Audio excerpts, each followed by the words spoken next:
गीता ज्ञान शलाका YouTube channel में मैं गीता प्रिय शलाका गांधी आप सभी का स्वागत करती हूँ।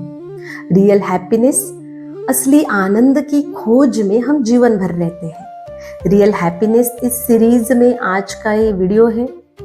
आज का वीडियो सच में बहुत रोचक जानकारी से भरा हुआ और कुछ सीक्रेट बातें आपके सामने आ जाएंगी। क्या सच में इच्छा पूर्ति से हमें आनंद की प्राप्ति होती है या इसके भी पीछे कोई लॉजिक है, कोई साइंस है? हमारा आत्म स्वरूप आनंद स्वरूप है, शांत स्वरूप है। लेकिन क्या होता है, हमारे मन में कोई इच्छा आती है तो हमारा मन बेचैन हो जाता है। सभी ने ये अनुभव किया होगा।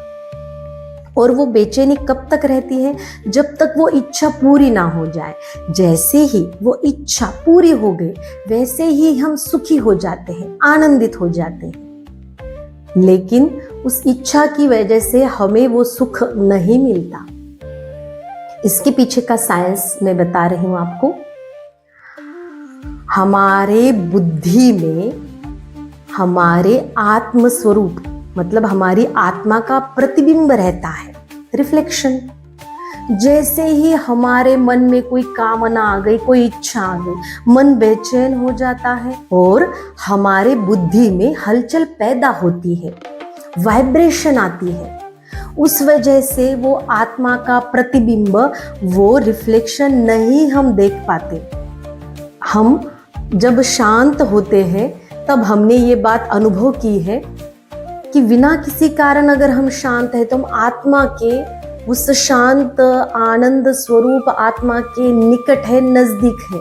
जब भी हमारे मन में बेचैनी है, बुद्धि में हलचल है, तब समझ लेना चाहिए कि हम आत्म स्वरूप से दूर हो गए। जैसे पानी का एक सरोवर होता है, सबने देखा होगा। उसमें अगर हम एक पत्थर, एक कंकर डालें तो वाइब्रेशन आ जाती है ना, लहरें पैदा हो जाती है। वैसे ही ठीक हमारी बुद्धि काम करती है। जब हमारे मन में कोई इच्छा आती है तब बुद्धि में हलचल पैदा होती है कि वो वस्तु, वो व्यक्ति, परिस्थिति मेरे पास कब आए, कब मैं उसको पालूंगा। जैसे ही बुद्धि में हलचल आ गई तो वो आत्मा का प्रतिबिंब, वो रिफ्लेक्शन हट जाता है।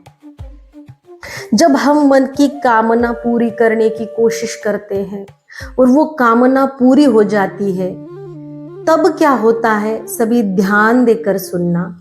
जब मन की वो कामना पूरी होने के बाद हमें आनंद मिलता है, उसी टाइम हमारी बुद्धि स्थिर हो जाती है। जैसे पानी स्थिर होने के बाद ही प्रतिबिंब हम देख पाते हैं, रिफ्लेक्शन देख पाते हैं, वैसे ही जब मन की बेचैनी यहाँ पे खत्म, उसी टाइम बुद्धि की हलचल, वो वाइब्रेशन खत्म, बुद्धि स्थिर, उसमें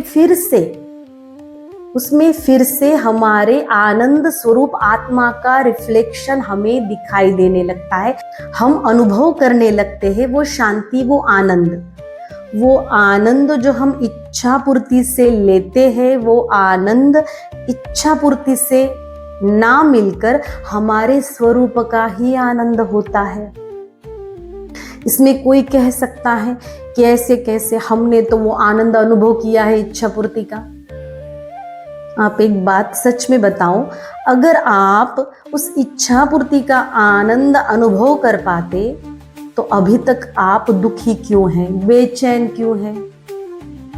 वो आनंद नहीं था, वो सुख था। सुख जो आने जाने वाला, आनंद होता है सदा रहने वाला, परमानेंट।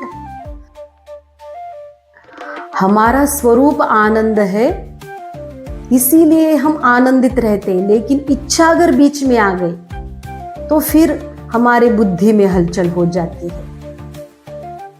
आवृते ज्ञान में तेन ज्ञानिनो नित्य वैरिना, भगवान श्री कृष्ण ने भगवद गीता में 3 अध्याय में 39वें श्लोक में कहा है।